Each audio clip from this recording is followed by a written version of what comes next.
Hi guys, and welcome to another episode of Kabir Considers. In this video, I'm going to react to what went wrong with California's high-speed railway. Now, America is as we all know, super rich country, right?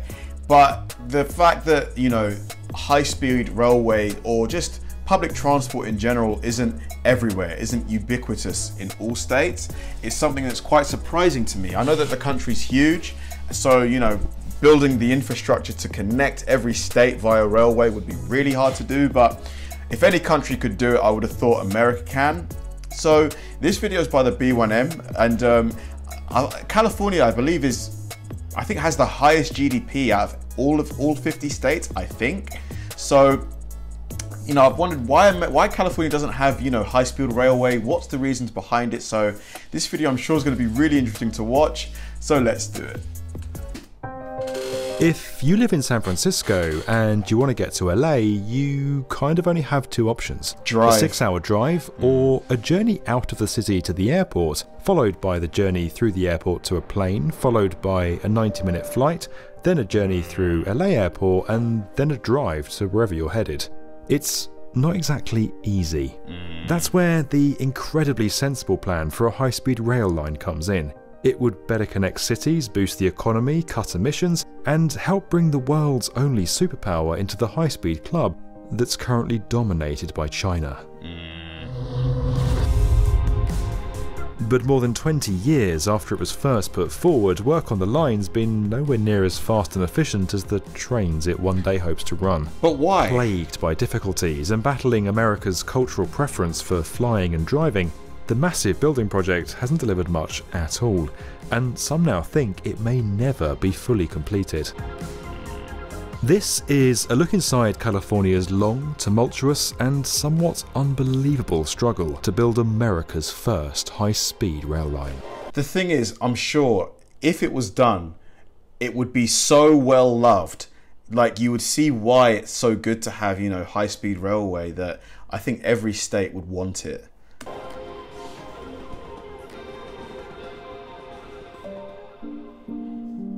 America doesn't really build high-speed railways. Its current fastest line between Washington DC and Boston runs trains at 150 miles an hour, but many would argue that's not high speed. Instead, the country is plane and car travel centric, home to some of the world's busiest and most congested roads and airports.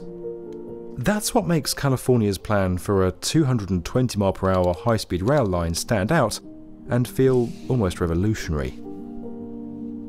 The plan is to link the regions of Southern California, San Joaquin Valley, and San Francisco Bay, providing a faster and cleaner way to travel between them, boosting the local economy, and limiting the disruption to agricultural and protected lands along the route. Getting between these areas has always been a headache, and it's always meant either a flight or a long car journey. Okay, anyone who lives in California, how long would it take to drive, say, 20 miles? Like, in London, it would probably take about maybe 40 minutes, maybe 35 to 40 minutes in normal traffic. Is the traffic worse? Like, if you're driving in central LA, like, how long would that take? I'd love to know. It's a problem that originally sparked Elon Musk's idea for Hyperloop, though that system's journey to becoming reality is a whole other video, and the first system is now likely to become operational in the 2030s outside of the US. The project's being led by the state-run California High-Speed Rail Authority, and though that was set up in 1996, it wasn't until 2008 that the plan for the high-speed network, Proposition 1A, was approved by voters. Then, almost $10 billion in bonds were issued for the planning and construction of the network, which is set to extend over 800 miles. Phase 1 involves building that line from San Francisco to LA via the Central Valley, which then carries on to Anaheim. Phase 2 will go from LA to San Diego, with another offshoot running from Merced to Sacramento. Construction's currently underway on the Midway section, a 119-mile corridor linking Madera to Bakersfield, with 35 different sites currently active. Wow. One recent piece of news is the completion of the San Joaquin River Viaduct superstructure. Okay, so it's not exactly a dead project then. it's not like it's completely doomed, but it's just the progress is a lot slower than people anticipated. It's a bridge on the border of Fresno and Moderna County that'll act as a new gateway into the Central Valley. But while there's been some progress, it doesn't exactly make up for the countless setbacks that continue to force delays and push up costs. I see. Originally priced at $33 billion in 2008, with services due to start in 2020, the final figure's now estimated at over $100 billion, and it won't be ready until at least 2029. Why? How could the estimate be so far out? Like, is there bribery going on here? Like, misappropriation of funds? Because I don't know how do you 3x the budget? And that's just the first section in the middle. Like so many things in life, it all comes down to money.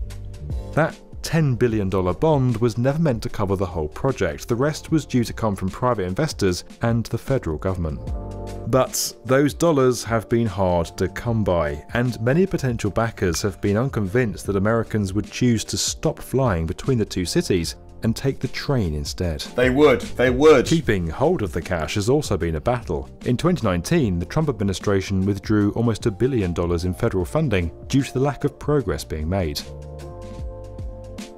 Now, with a new government in place and with Joe Biden being famously train-friendly, the California High-Speed Rail Authority is pushing to get this hefty chunk of funding back into its bank account.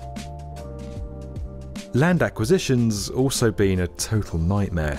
There are still hundreds of parcels of land needed to secure a 65-mile section in Kings County near Fresco. That's after construction has begun on the route, which isn't exactly ideal. Even once the Central Valley line is finished, that'll represent just a fraction of the full system. The crucial connections to LA and San Francisco are not even close to starting. Those segments are currently stuck in the dreaded environmental review stage, and there's no real indication of how long that process will take or whether it will even lead to full approval.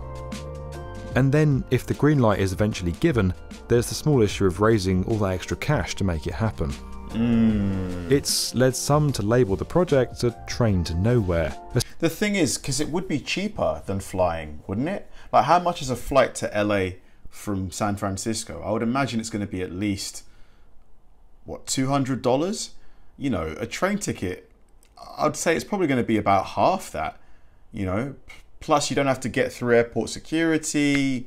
You haven't got to get a taxi to and from the airport.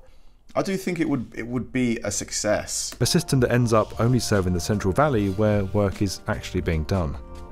Even California Governor Gavin Newsom criticised plans for the overall project in 2019, saying it would cost too much and take too long, blaming a lack of oversight and transparency. He said, "Right now, there isn't a path to get from Sacramento to San Diego, let alone from San Francisco to LA.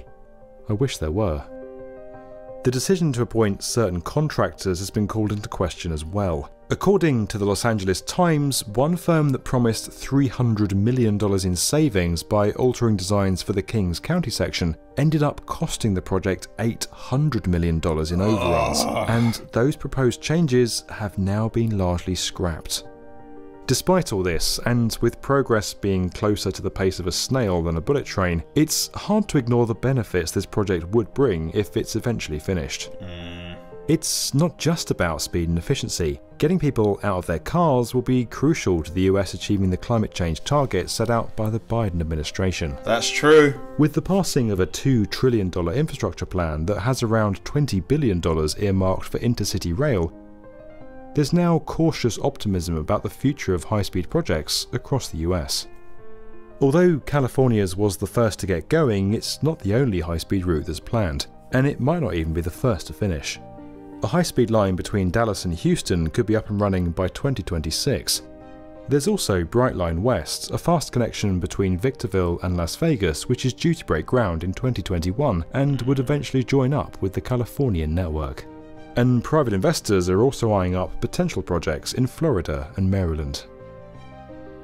Whichever comes first, and even if there are no further delays, America's first high-speed rail line is still years away, a stark contrast to what's happening in competing nations like China, albeit in a very different culture and political system. 2/3 of the world's combined high-speed rail network can now be found here, and the Europeans aren't too bad at building it either, outside of the UK. While the US may have little hope of catching the others in this particular race, the completion of California's high-speed line, in whatever form it takes, would at least set the wheels in motion. Yes, it would. If you enjoyed this video and you want... I really hope that the project gets finished, and because it's just, for me, having a reliable and fast way to get around California would take so much pressure off the roads. A lot of people have told me that, you know, because I'm planning on visiting LA at some point, that the traffic there is just, it's painful almost. And just having an alternative would mean, you know, like thousands and thousands of people wouldn't need to get into cars, you know, form the gridlock that causes all of the traffic. So I'll be really keeping an eye on this, and hopefully it gets completed in a quick turnaround time. Thanks for watching, guys, and I'll see you in the next one.